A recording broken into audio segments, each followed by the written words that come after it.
Could your child be an incel terrorist? Earlier this week, I highlighted how incels are being painted as the new terrorists. UK TV show this morning is again raising awareness of the looming incel terrorist crisis. Listen carefully to pick out how to tell if your teenager is an incel.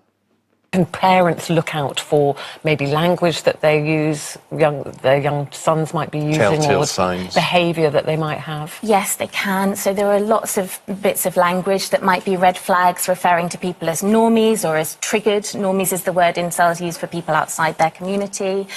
Triggered, based, cucked, describing being red-pilled or black-pilled, which are words they use to describe being infiltrated into the ideology. The first ridiculous thing that comes to mind is that you should be worried by your children being incels. I should think that most teenage children are incels, by definition. David, you're 14 now. Have you been having underage sex? No. Well, you better start doing. I'm not bringing up a terrorist incel in my house. I mean, seriously.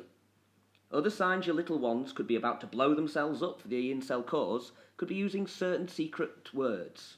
Normies, triggered, based, cooked, red-pilled, black-pilled. Normies, as far as I've seen, is used in a range of communities. Incels, Redditors, I think they're separate categories. But it's also used within many groups who feel a distinct group identity. Triggered, I've seen this term used by both the left and the right. Somebody better let FF and KK know, or should that be KKK? Based? Based. Cooked, I love the word cooked. Offensive, descriptive, and beautifully Shakespearean.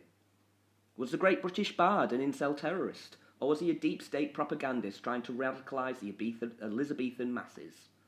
Surely they can't expect us to swallow this.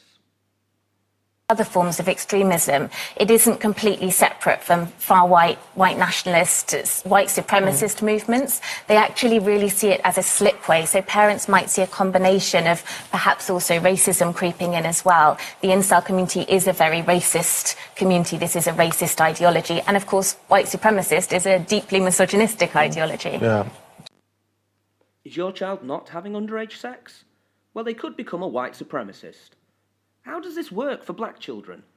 Does the strength of being an incel overcome any natural self-preservation?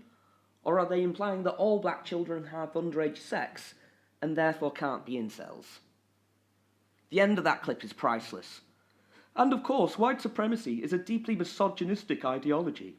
Yeah, that was the main problem with white supremacy, wasn't it? Not inclusive enough of the women.